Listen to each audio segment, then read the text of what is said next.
All right. It was 2012, and I was rapping for my church and lighting the Sunday Christian life ablaze. On Sunday, I was all smiles and shook more hands than I could count. What people didn't know was that it was all a mask. I was alone, terrified of people and crowded areas, was filled with self-hate, and mainly looked at church as something I had to make sure I marked off a weekly checklist. I had zero relationship with anyone in my church, but at the time I saw it as normal. I was simply the guy that rapped at church, a title without a name. I was also struggling with severe social anxiety, as I had been since middle school. I was truly crippled by the thought of simply having to go to Walmart. A lot of us are though, right? Actually, I go to Walmart all the time, I confess. My anxiety would shoot through the roof every time they told me I was going to rap, but I knew I would get noticed, and I knew that people enjoyed something that I did, so to me it was worth it. I lived that life for about 2 years until I met my amazing wife. Our first date was to my church, which was completely opposite of my usual first dates. She then told me about a church that was on fire for God, filled with people that had a desire to change lives to Christ. It took one time to Fuse Church and I was hooked. For the first time in my life, I felt the music and truly heard the lyrics speaking to God. I realized so fast that all that rapping and masking of my pain was a waste of time because I never had my eyes on glorifying Him. I realized that my scars were nothing but a reminder that something weaker than me once tried to beat me, and it lost. I was shown that nothing was too big for me to conquer with God on my side. I had to stop being afraid of what could go wrong in my life and be positive about what could go right. I was slowly beginning to understand what church was supposed to feel like. Not long after I started coming full-time, I was invited to go to the men's retreat. I wish there were words to explain, which, by the way, men's coming up. Just a little plug there. I wish there were words to explain what I felt when I went there. I can honestly say that was the first time I was one-on-one with God, and His presence filled a room in a way I've never felt. I was 100% at peace with God. All outside stress gone. Family problems gone. Financial worries gone. I felt God. Now, if this wasn't enough, on the last day of our weekend, all the men were eating our last breakfast together, and something happened that I'll remember forever. A man that goes regularly to Fuse came up to the end of my table. A table filled with men that all had their own stories, worries, and problems. And he pointed to me and he said, "You've beaten anxiety by the grace of God." To everyone else, including him, it wasn't a big deal, but to me, it was one of the most impacting things I'd ever been told. All my life, doctors said, "You will fight this forever." No one had ever given me a single thread of hope that this chain could be broken. And this man broke 12 years worth of bondage in one sentence.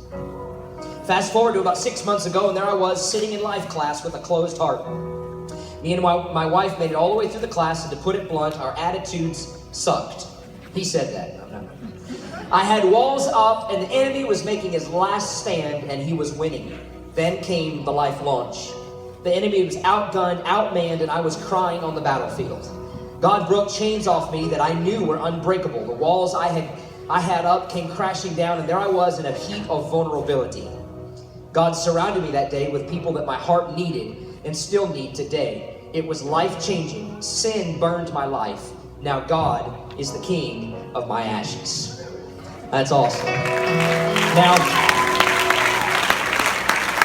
this man's better half is also sharing testimony. We're going to have Kelly read hers before they come up. When I first came to Fuse, I was a mess on the inside.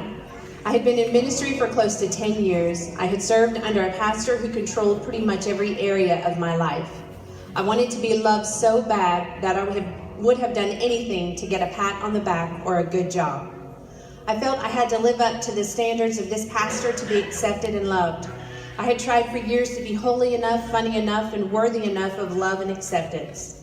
Due to that, I pretty much lost who I really was. I came to Fuse spent. I was done with the mask, and masked people. I was bitter at God, the church, and anything to do with ministry. And I swore that since I had finally broken free from that pastor's grip, that I would never, ever be in any kind of ministry again. I didn't trust God, and I didn't trust people, especially church people. And I decided that it was my time to do whatever I wanted to do. And that's exactly what I did. I continued to come to Fuse, but I kept most people at a distance. My heart wanted God, but I blamed Him for allowing me to go through what I had gone through in ministry. I blamed him for where I was in my life. I blamed him for being 29 and single with no education and nothing to show for my 20s. I was angry that I was so lost and everyone else seemed to have life figured out. I felt like I didn't fit anywhere, so I partied a lot and I did whatever I wanted to do. And I was depressed, lonely, and anxiety-ridden. But God was faithful even though I didn't see it. He gave me an amazing supportive family that had my back no matter what I acted like. He gave me one friend at Fuse that encouraged me in my relationship with God.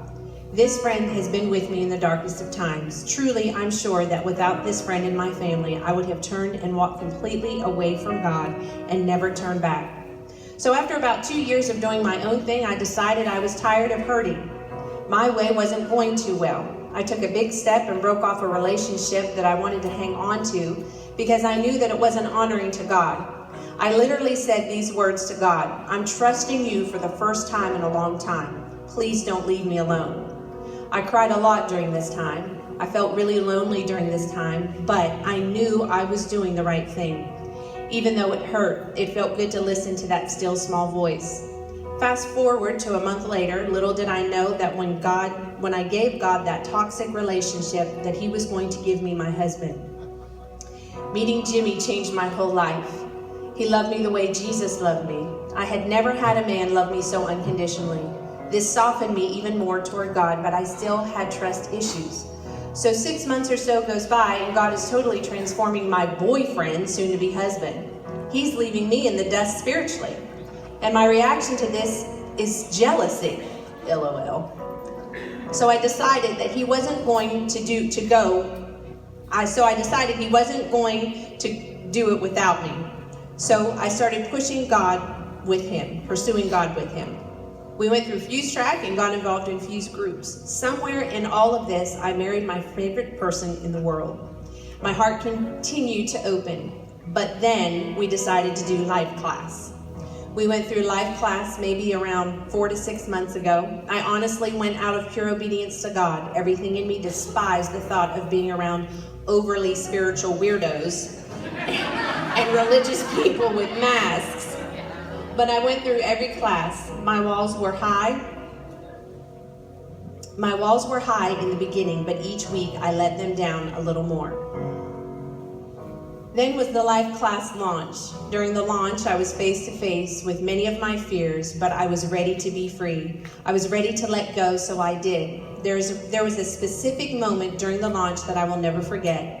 I have always known that God has called me to be in ministry of some sort, but I had closed down that area of my heart and refused to let him in there. I said never, ever again. But here I was, and he was pulling my heart wide open. I prayed, God, I will let you in, and if you want me to serve you in ministry again, no matter what that looks like, I will. I surrender. That was so huge for me. I don't even know how to explain what happened in that moment between me and God. Since then, I've joined the Fuse greeting team and I've joined the worship team. I love my church family and I look forward to coming here every week. I have a newfound desire to reach out to others who are hurting like I was and give them hope. I never thought I could feel this way again. God is changing my perspective in every area of my life and I couldn't be more happy. I'm so thankful that God takes broken, hopeless people and puts them back together. He never left me, ever. Jimmy and Andrea Eby.